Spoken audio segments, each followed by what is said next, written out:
महाराष्ट्र में इसी बीच एक खबर आई कि जो पूर्व मुख्यमंत्री हैं भारतीय जनता पार्टी के देवेंद्र फडणवीस, उनसे शिवसेना के 4 सांसदों ने गुप्त रूप से मुलाकात की है। असल में ये शिवसेना के जो सांसद हैं ये मिलने के लिए क्यों आए, इसका जब पता लगाया तो जो सूत्रों ने खबर दी है वो ये कि ये देवेंद्र फडणवीस से कोई समझौते का फॉर्मूला लेकर मिलने के लिए आए थे। असल में आपको बात बताएं कि जिस तरह से अब शिवसेना के बारे में देखा जा रहा है कि शिवसेना टूट के कगार पर है, जो ठाकरे परिवार है वो हाशिए पर है,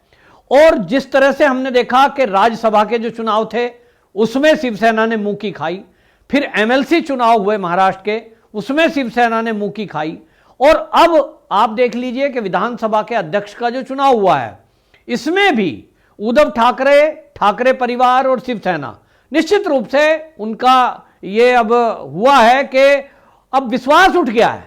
और सारे शिवसैनिक ये समझ रहे हैं कि इस समय अगर कोई पावरफुल लीडर है वो एकनाथ शिंदे है, और एकनाथ शिंदे जो मुख्यमंत्री बने हैं। अब इसमें आपको बता दूं कि ये बड़ी चीजें खुलकर सामने आ रही हैं कि भारतीय जनता पार्टी के जो हाई कमान हैं, शीर्ष नेतृत्व है, उन्होंने देवेंद्र फडणवीस को क्या सोचते हुए उप मुख्यमंत्री बनाया। सूत्रों की माने तो भारतीय जनता पार्टी आने वाले कुछ दिनों में शिवसेना से कुछ समझौते कर सकती है उद्धव ठाकरे परिवार से, कि जैसा कि उद्धव ठाकरे को अब लग रहा है कि उनके हाथ से सत्ता तो गई, लेकिन अब लग रहा है कि शिवसेना भी गई, और इस कंडीशन में वो ये चाह रहे हैं कि कोई ऐसा व्यक्ति आए आगे जो देवेंद्र फडणवीस के जरिए जो भारतीय जनता पार्टी का शीर्ष कमान है उस तक उनकी बात पहुंचाए और एक समझौता करा दे, क्योंकि लोगों ने राय दी है कि आपके हाथ से सत्ता गई और अब पार्टी भी जाने वाली है, क्योंकि जो कानून के जानकार हैं वो ये कह रहे हैं कि जिस तरह से 10 सांसद एकनाथ शिंदे गुट के साथ हैं, जिस तरह से विधायक एकनाथ शिंदे गुट के पास पहुंच गए हैं और जिन्होंने अभी विहिप का उल्लंघन किया है, यानी आने वाले दिनों में उद्धव ठाकरे, ठाकरे परिवार खाली अकेला खड़ा दिखाई देगा 2-4 विधायक, 1-8 सांसदों के साथ। और इस कंडीशन में लोगों को उम्मीद तब बनी जब देवेंद्र फडणवीस होटल में जाकर के ये जीतने के बाद और ये संबोधित कर रहे थे अपने विधायकों को, उन्होंने एक शब्द बोला वहां, उन्होंने बोला हम थोड़ी देर के लिए अलग हो गए थे, लेकिन ऐसा लगता है कि हम वापस आ गए, हिंदुत्व के वोटों का बंटवारा नहीं होना चाहिए। यह लाइन जो देवेंद्र फडणवीस ने बोली कि थोड़ी देर के लिए हम अलग हो गए थे, लगता है वापस आ गए और हिंदुत्व के वोटों का बंटवारा नहीं होना चाहिए, देवेंद्र फडणवीस की बोली गई इस लाइन से यह लगने लगा कि कहीं ना कहीं देवेंद्र फडणवीस ऐसे व्यक्ति हैं जो अब समझ लीजिए मुख्यमंत्री पद छोड़ सकते हैं, वो हिंदुत्व के लिए ये भी सब छोड़ सकते हैं कि पिछले दिनों हुआ क्या, सारे गिले शिकवे भुलाकर अच्छा तो यही है कि जो शिवसेना है वो 2 टुकड़ों में होने के बजाय एकजुट होकर ये साथ में आए। अब यहां बात यह है कि ये साथ में अब क्यों आएंगे, तो आपको बताऊं, जब तक व्यक्ति को अहंकार होता है तब तक वो किसी भी समझौते को तैयार नहीं होता। उद्धव ठाकरे जी एक सरल व्यक्ति हैं, लेकिन उनके आसपास जो लोग हैं, जिसमें सबसे पहला नाम एनसीपी का एकनाथ शिंदे लगातार लेते रहे हैं कि एनसीपी शिवसेना को समाप्त करने पे लगी है। फिर दूसरा नाम आता है संजय राउत का, वो शिवसेना में है, लेकिन जिस तरह की बयानबाजी उन्होंने पिछले 2.5-3 साल में की है,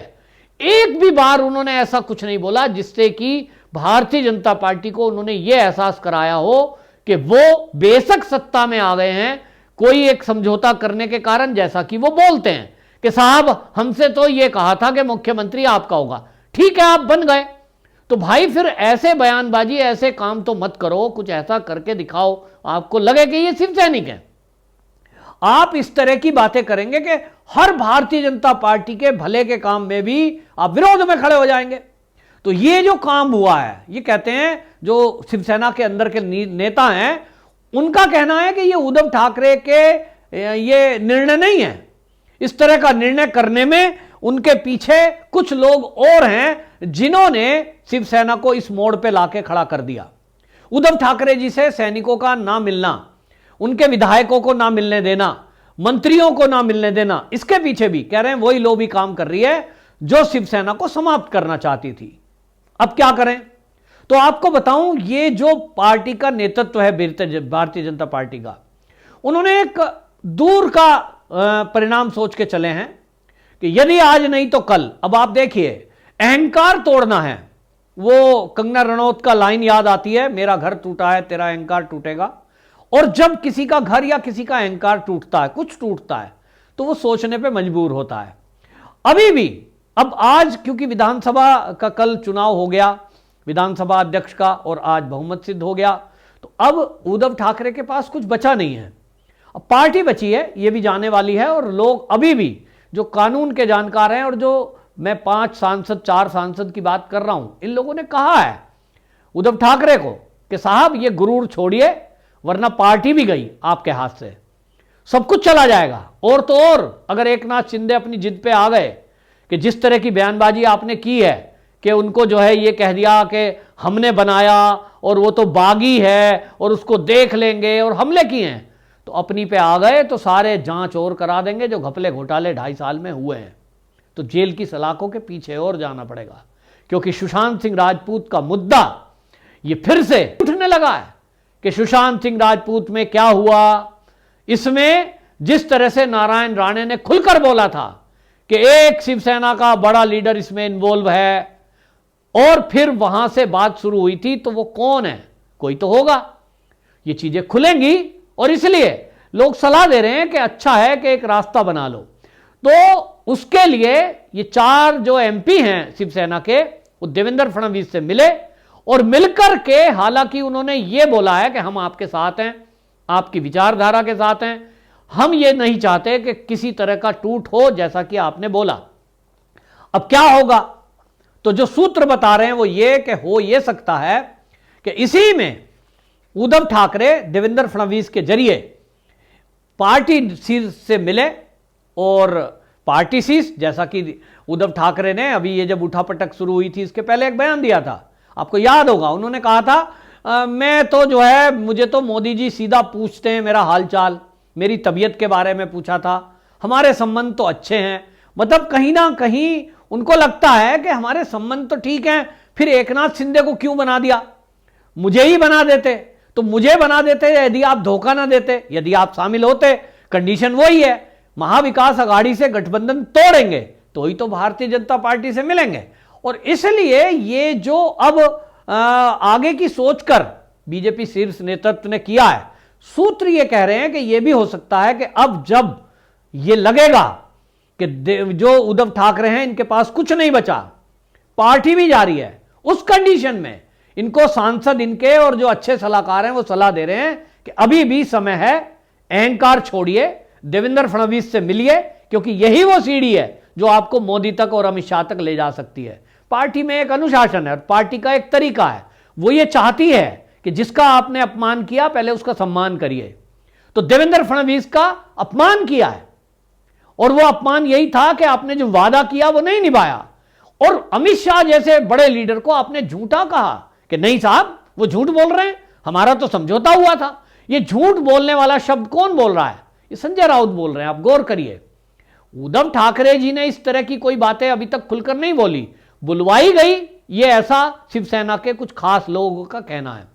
तो अगर उद्धव ठाकरे जी आज की डेट में भारतीय जनता पार्टी के शीर्ष नेतृत्व से मिलकर ये कहते हैं कि मेरे पास जो बचे कुचे 2-4 एमपी और एमएलए हैं, मैं उनके साथ आपसे आग्रह कर रहा हूं कि भाई मुझे भी शामिल कर लो, गुट को टूटने से बचाओ, शिवसेना को टूटने से बचाओ, क्योंकि बीएमसी का चुनाव है और बीएमसी के चुनाव तक ये फाइनल होना नहीं, मामला कोर्ट में जाएगा, और कोर्ट में जितना लंबा खींच दो वो आपके हाथ में है। तो कोर्ट में अगर जाएगा तो क्या होगा? शिवसेना के सिंबल पर 2 गुट खड़े होंगे, एक एकनाथ शिंदे गुट का खड़ा होगा, एक उद्धव गुट का खड़ा होगा। अब उद्धव गुट की तो कुछ छवि रही नहीं है, तो बीएमसी में भी भारतीय जनता पार्टी और एकनाथ शिंदे मिलकर ही चुनाव जीत ले जाएंगे। यही सलाह शिवसेना के सांसदों ने उद्धव ठाकरे को दी है। अब उद्धव ठाकरे जी चाहते हैं कि कोई समझौता हो जाए, और अगर हुआ तो क्या होगा? इसमें इसीलिए रास्ता छोड़ा गया है कि सीएम तो एकनाथ शिंदे ही रहेगा, लेकिन अब उद्धव ठाकरे जी को दूसरा उप मुख्यमंत्री बनाया जा सकता है। ये एक रास्ता बचा है, ये मेरी राय है, क्योंकि उनको ये आभास भी रहे कि आपने जो गलती की है उसकी सजा है ये कि आपकी सीएम पोस्ट तो गई, क्योंकि आपने वो गद्दारी की थी बीजेपी के साथ कि 15 साल पुरानी दोस्ती छोड़ी थी। आपको जो मान सम्मान दिया, एक शिवसेना के संबंध आपने खराब किए और एक विपरीत विचारधारा की पार्टी से आप जुड़ गए। तो और उसके बाद भी जो विरोध के काम किए हैं, जो भी केंद्र सरकार बिल ला रही है आप उसका विरोध कर रहे हो कांग्रेस की मित्रता के कारण, जो भी भ्रष्टाचार हो रहा है उसमें आप एनसीपी के पीछे खड़े हो भ्रष्टाचार के कारण। तो ये जो चला है, अब इसमें एक फॉर्मूला है कि एकनाथ शिंदे ही सीएम रहें, उप मुख्यमंत्री बनना चाहें बने और नहीं तो सपोर्ट करें, जैसा देवेंद्र फडणवीस ने उप मुख्यमंत्री पद स्वीकार किया है। इसके पीछे यही है कि भारतीय जनता पार्टी के पास 106 एमएलए हैं, उसके अलावा भी अन्य का सपोर्ट है। उसके बावजूद भी यदि देवेंद्र फडणवीस उप मुख्यमंत्री बनने को तैयार हो जाते हैं तो उद्धव ठाकरे जी आपको क्या दिक्कत है? आपके पास तो कुछ भी नहीं बचा, 10-5 एमएलए, 2-4 एमपी और थोड़े से शिवसैनिक आपके पीछे बचे हैं। तो ये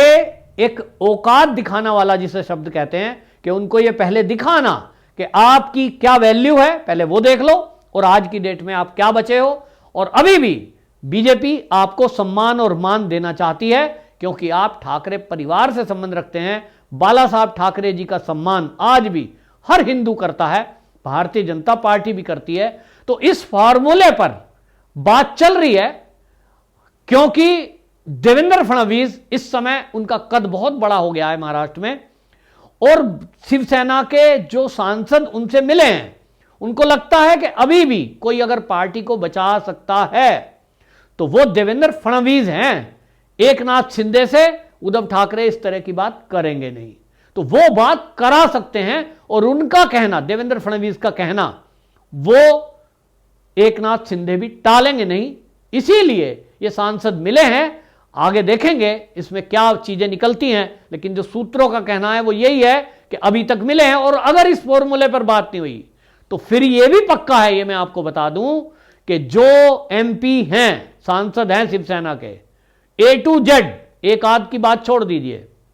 10 सांसद का तो पक्का खबर है कि वो एकनाथ शिंदे के साथ खड़े हैं, यानी भारतीय जनता पार्टी के साथ खड़े होकर वो एकनाथ शिंदे गुट में अभी राष्ट्रपति चुनाव होना है, इसमें भी वोट करेंगे।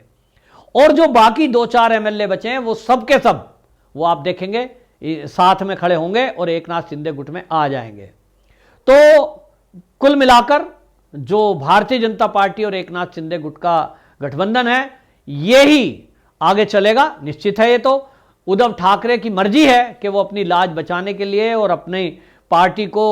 दो फाड़ होने से बचाने के लिए अपना अहंकार छोड़ते हैं कि नहीं। वंदे मातरम।